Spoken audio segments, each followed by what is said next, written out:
everyone, Travis here from Jefferson State Air Rifles. Today we're going to shoot the 30 cal Raptor. We're going to shoot it at two distances. First we're going to shoot it up here at my 50-yard target, which is over there, and then measure groups, and then we're going to shoot it way back there on that tree. See my target box? That's at 85 yards. We'll have to move some cars here. And to measure groups. So what we're shooting today is the Nielsen. My good buddy Nick, who everybody of course knows, who was into shooting air rifles, sent me some 66 grain Hollowpoints in 30 cal, specifically made for the TJ barrel that the 30 cal Raptors come with. Right now I have those shooting at about 925, give or take. So I guess we'll get into it. We're gonna make some shots. Hopefully you'll hear how quiet this gun is. It's extremely quiet, especially for the power level. We're using a Donnie FL Tatsu moderator. There's a huge air stripper in here and a 1-inch shroud that goes all the way back down here. So it's got a lot of volume to soak up the air noise. This right here is a tensioning bushing. So when you tighten down the stripper up here behind the LDC, which you can kind of see it up there, it puts tension on the shroud, pulling the barrel, the TJ barrel, and stiffening it, extremely stiffening actually. And not only does it stiffen it, it reduces harmonics. The bushing is a type of polymer, so it's both creating compression to pull and stiffen the barrel, but it's also reducing harmonics by absorbing vibration. That's a little something I came up with. We make our own magazines, and they're really deep. You can get about a 0.56, I believe, bullet into them. So that gives you some pretty heavy lead you can stick in these guns. It has a 2-stage adjustable trigger.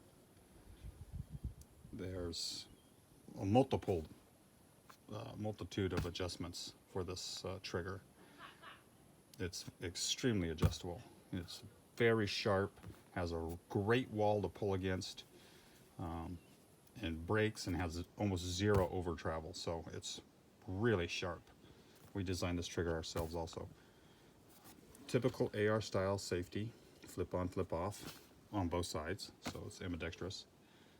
The power adjuster for the hammer is under the buttstock. This is the buttstock that comes with the gun. Actually, the gun comes as you see it here, without the scope, with one magazine like you see it here. It has an externally adjustable regulator, though it's not on this gun. This is our test gun. So this is a fixed regulator, but we will have an externally adjustable regulator on all of our production guns that Ninja Paintball is producing for us, and they are fantastic people to work with. Shout out to Ray and John there at Ninja Paintball.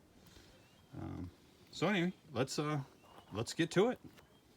Let me go hang a target and see how she does. Okay, here's our 50-yard target. What I'm going to attempt to do is shoot the Nielsen 66 grain slugs. I'm going to shoot 1 in the bullseye, hopefully, and then 2, 3, 4, and 5 in the X's. Okay, so that's my plan. Going to be shooting off our infamous hot tub as usual. So let me get down there, set up, and get to it. I'll be right back. Okay, so we have the swaged 30 cal 66 grain Hollowpoints from Nielsen Specialty Ammo. We're going to go shoot the target like we talked about earlier. I'm going to attempt to put one in the bullseye and then one in each of the crosshairs. So I'll give it my best shot. I'm just an average shooter like everyone else, and shooting off a pretty cheap bench rest, but this is pretty much what the normal guy will be doing. So let's get to it. Hopefully you can hear how quiet this gun is. Even at this power level, it's still backyard friendly. Pop off the the safety. Let's see if we can get comfortable here. It's starting to blow, but oh well. We'll just do we'll do our best. Okay, that's towards the center. Oh, come on, wind, don't gust on me now. See if I can wait this out a little bit.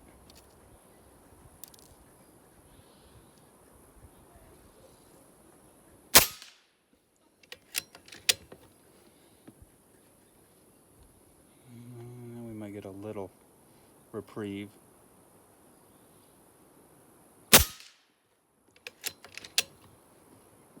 And the gun is, like I said, it's making some power, but it's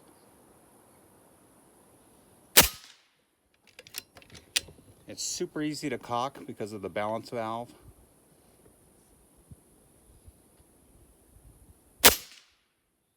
Okay, so there's my best attempt. Like I said, it's a little breezy, but not too bad. We'll go ahead and walk up, see how we did. Once again, this is my 50-yard target box. We'll stretch it out here in a little bit to the 80-yard target box and see how it fares there too.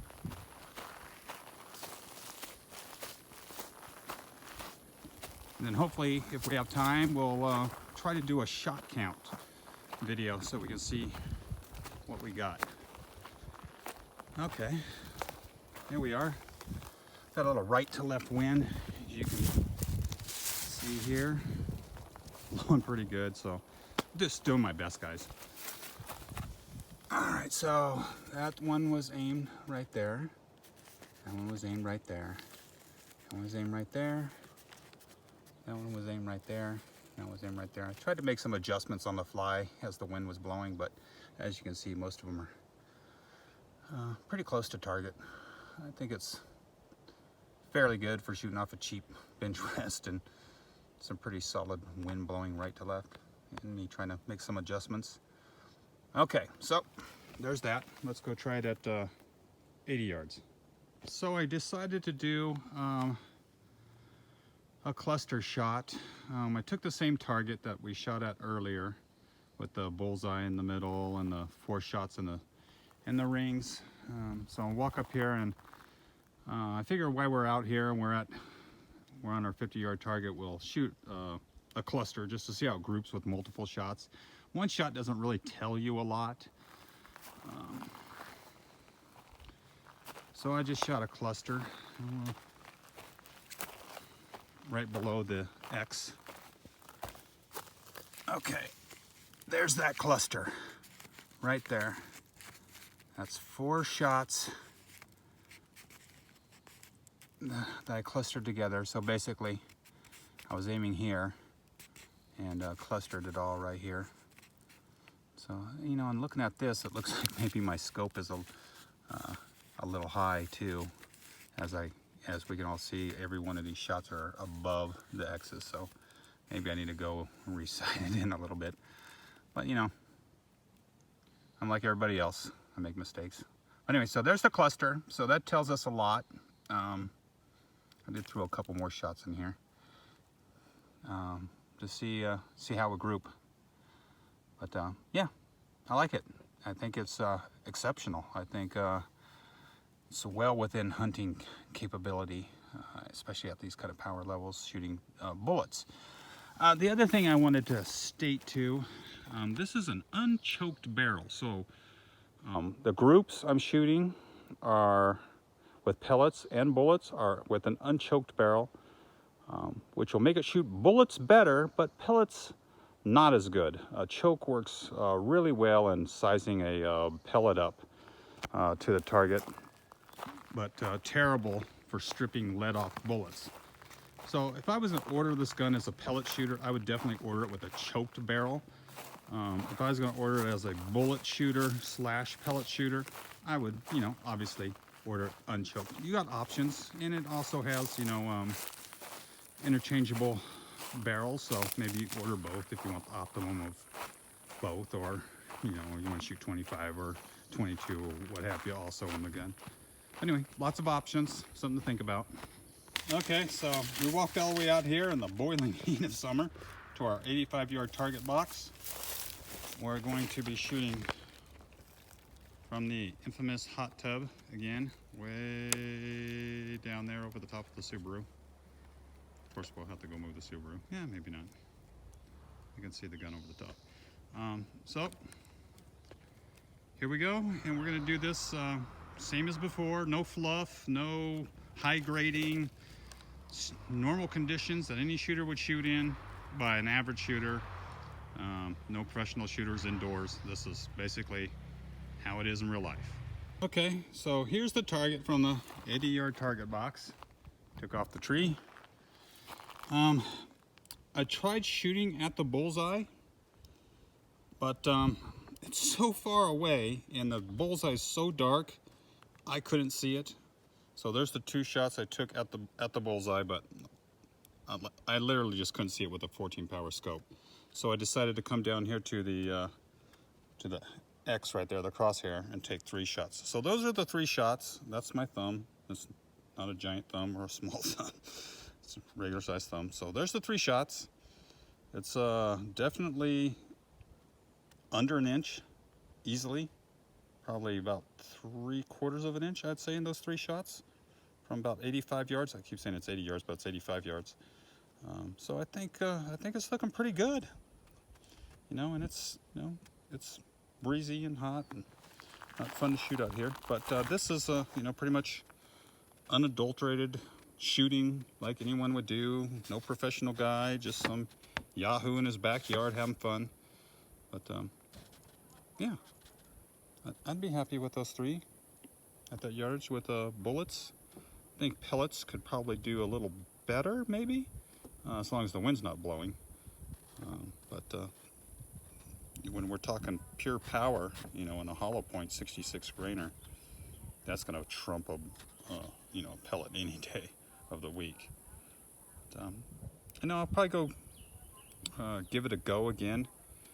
I've got a scope on order, 27 power, that'll allow me to focus a little bit better from back there. You know, I'm a 50-plus-year-old guy, and I can't see that great, so 14 power scope wasn't really doing a whole lot for me. So we'll get us a higher power scope and try this again, see if I can zoom it in a little tighter so I can try to hold a better grip. All right, but anyway, that's what we got. And we'll do I think I got enough time. We could do a shot count video and throw that in the mix. All right, so let's get back down there and get to it. All right, target box. See you later.